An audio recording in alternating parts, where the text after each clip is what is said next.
Assalamualaikum warahmatullahi wabarakatuh. Alhamdulillahirabbil alamin. Wassalatu wassalamu ala asrofil anbiya'i wal mursalin wa ala alihi wa sahbihi ajma'in. Amma ba'du.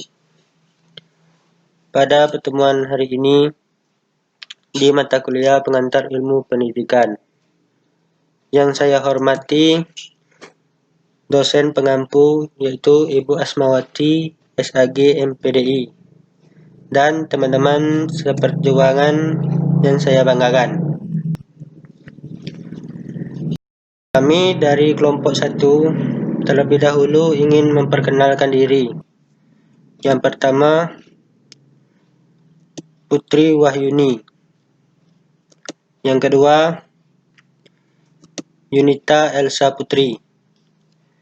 Dan yang ketiga, saya sendiri, Rizky Adi Saputra.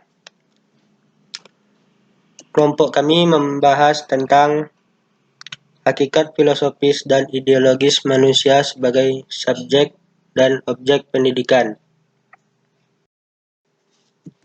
Mengapa mempelajari hakikat sifat manusia? Karena untuk mengetahui gambaran yang jelas dan benar tentang apa itu pengertian dan sifat hakikat manusia. Yang pertama, sifat manusia.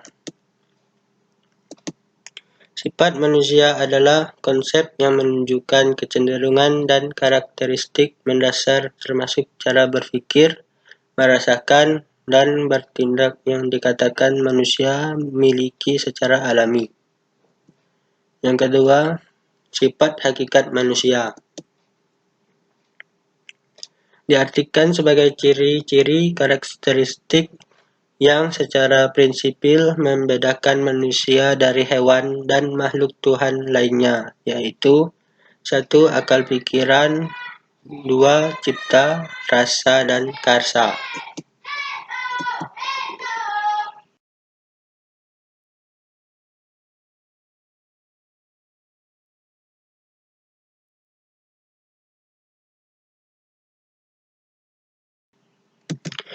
Wujud sifat hakikat manusia yang membedakan dengan hewan, menurut Profesor Dr. Umar Tirta Raharja dan kawan-kawan. Yang pertama, kemampuan diri menyadari. Kemampuan menyadari diri. Yaitu berkat adanya kemampuan menyadari diri yang dimiliki manusia, maka manusia menyadari bahwa dirinya memiliki ciri khas atau karakteristik.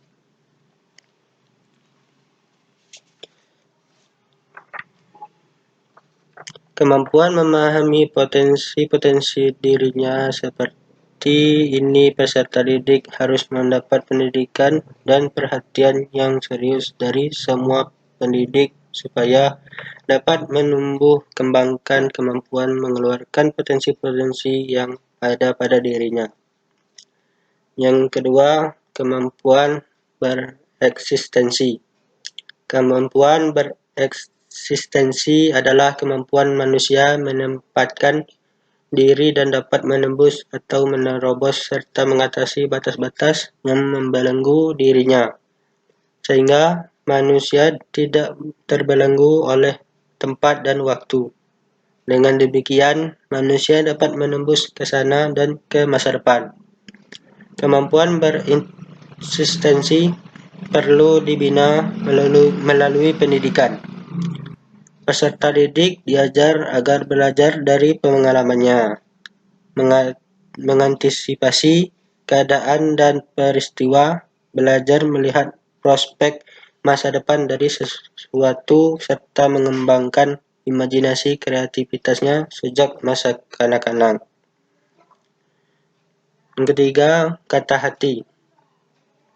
Kata hati sering disebut dengan istilah hati nurani, lubuk hati, suara hati, pelita hati, dan sebagainya. Kata hati adalah kemampuan membuat keputusan tentang yang baik atau benar dan yang buruk atau salah bagi manusia sebagai manusia. Orang yang memiliki kecerdasan akal budi disebut tajam kata hatinya. Kata hati yang tumpul agar menjadi kata hati yang tajam harus ada usaha melalui pendidikan kata hati, yaitu dengan melatih akal, kecerdasan, dan kepekaan emosi.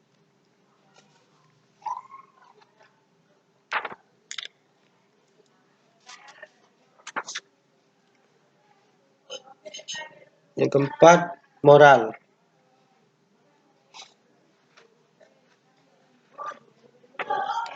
Jika kata hati diartikan sebagai bentuk pengertian yang menyertai perbuatan, maka yang dimaksud moral adalah perbuatan itu sendiri.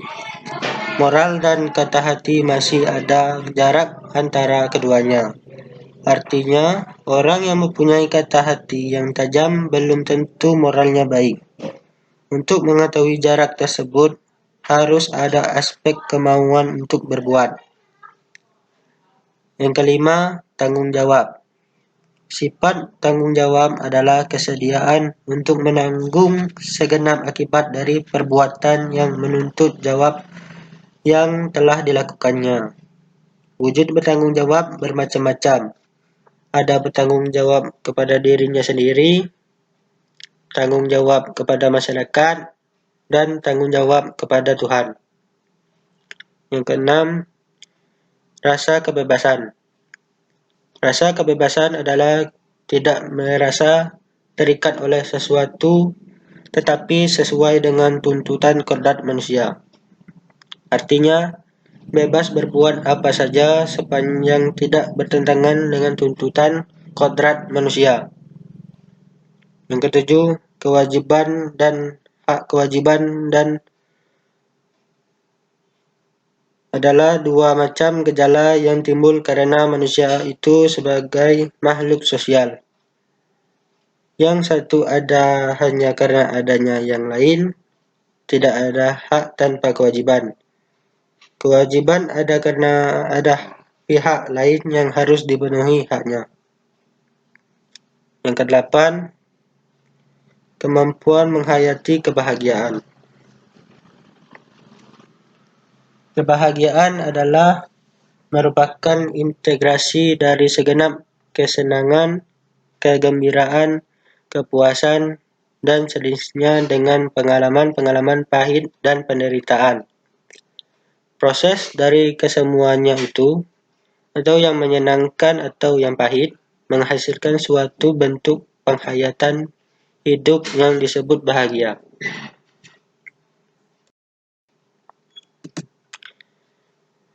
Dimensi sifat hakikat manusia.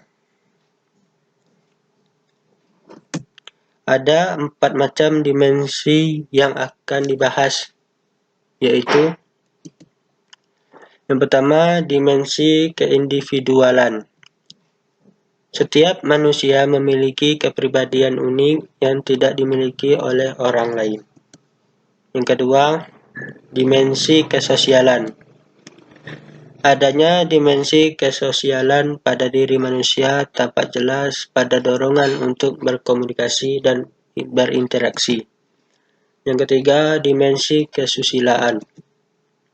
Persoalan kesusilaan selalu berhubungan erat dengan nilai-nilai. Dan yang keempat, dimensi keragamaan. Pada dasarnya manusia adalah makhluk religius. Beragama merupakan kebutuhan manusia karena manusia adalah makhluk yang lemah sehingga memerlukan tempat bertopang. Manusia memerlukan agama demi keselamatan hidupnya. Manusia dapat menghayati agama melalui proses pendidikan agama. Disinilah tugas orang tua dan semua pendidik untuk melaksanakan pendidik agama kepada anaknya atau anak didiknya.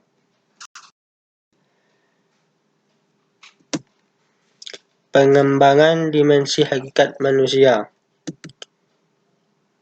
Pengembangan dimensi hakikat manusia menjadi tugas pendidik.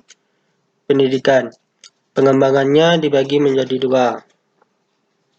Pertama, pengembangan yang utuh.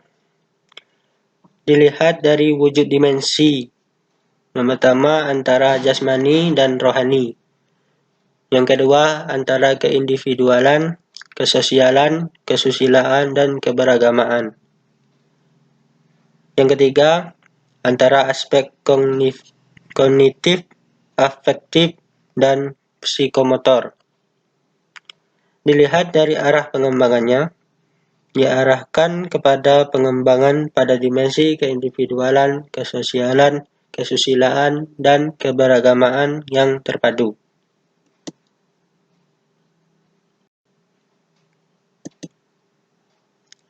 Pengembangan yang tidak utuh. Pengembangan yang tidak utuh adalah proses pengembangan dimensi hakikat manusia yang tidak seimbang antara dimensi yang satu dengan yang lainnya. Artinya, ada salah satu dimensi yang terabaikan penanganannya. Kesimpulannya adalah, manusia dapat diartikan sebagai makhluk ciptaan Tuhan yang paling sempurna, yang tersusun atas kesatuan fisik, ruh, jiwa, dan akal pikiran yang tumbuh dan berkembang sesuai dengan lingkungannya. Sifat manusia adalah konsep yang menunjukkan kecenderungan dan karakteristik mendasar termasuk cara berpikir, merasakan, dan bertindak yang dikatakan manusia miliki secara alami. Sifat hakikat manusia diartikan sebagai ciri-ciri karakteristik yang secara prinsipil membedakan manusia dari hewan. 4 dimensi sifat hakikat manusia, yaitu individual, kesosialan, kesusilaan, dan keberagamaan.